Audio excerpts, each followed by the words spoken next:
Memorial Day is over and summer has unofficially kicked off. And what says summer better than watermelon?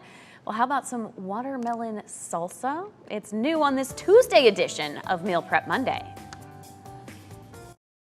And Nina from Hy-Vee joins us now to talk about what smells like an amazing summer recipe, and summer is officially here after this weekend, and I'm already salivating over the chips here because they're just sitting in front of me. Yes. So what do we have here? What is this looks like it'd be a great Memorial Day barbecue edition. Yes, great side dish for this summer. So we actually have an avocado watermelon salsa.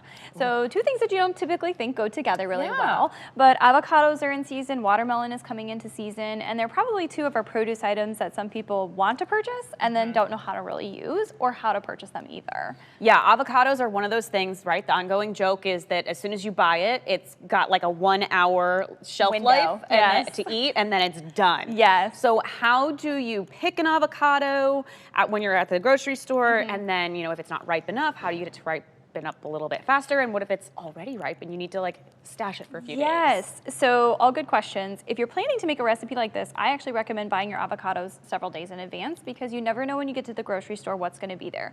So ideally, an avocado should give slightly when you press it, when you squeeze it. So that would be a ripe avocado. If it's not doing that, then you're going to want to let it sit on the counter for a couple of days to ripen up. And then if you have an avocado or several that are super ripe that you can't use all at once in a recipe like this, then you can throw them in the refrigerator and they'll keep in there, and they won't get any riper, or they won't ripen any further. Okay, so keep them in the refrigerator. So once they hit that special sweet spot of perfect use, throw them in the refrigerator and stash them for another couple days. And this recipe uses 3 ripe avocados. Okay. So we already have those in the bowl here. And so with that, we're gonna add in some white onion, about 1/3 of a cup. Okay. And then we have a whole jalapeno there if you wanna throw that in for a little bit of extra spice, some mint, which obviously smells like summer too, a little bit of cayenne pepper, again for another little kick.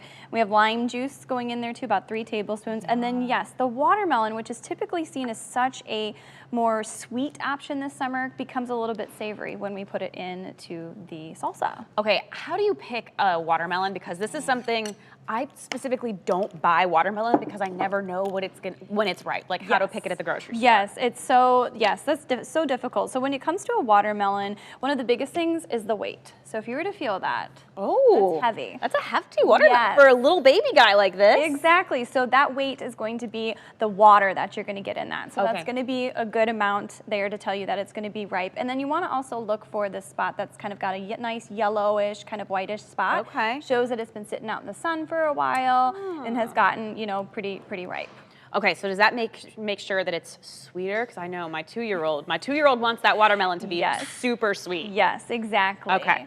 And of course, too, the further we get into summer, the more ripe they're going to be. So they're definitely going to be more flavorful too. So to kind of keep that in mind. So if you do end up with a watermelon that is a little bit of a dud from a flavor perspective, a recipe like this would be perfect to use it in because we don't need all of the sweetness with it. It's going to add a little bit to it, but it's really going to be more savory. And like you said, it's perfect for cookouts in the summer. Serve it with some tortilla chips. We're actually going to crack a little bit of salt in there too to give it some flavor. But yeah, then of course, it's colorful too. It is. And this is going to be something that's going to be best made the day that you're going to have it because of those avocados. The lime juice is going to help prevent that browning effect in there. But you definitely want to make it the day that you're going to have your cookout if possible. So can you stash it away like leftovers, put it in the refrigerator for a day or so? Yeah. Okay. It might not look the best, but it'll probably still taste amazing. Tastes good? Well, or you can also save the pits too of your avocados. So in the avocado, there's a giant pit. And if you actually save those, and you could probably put those in there and that'll help kind of keep those avocados a little bit better too. Yeah. It is a good mixture of like the sweet and the savory. Oh, and there's a jalapeno. And spicy. Sweet, savory, and spicy. Love it. Nina, thank you so much for this recipe. I'm going to be making this weekend, so thank you. And I wish I had some left over, but James ate it all. So for more recipes, you can go to WQAD.com and click on the In the Kitchen tab at the top of the page.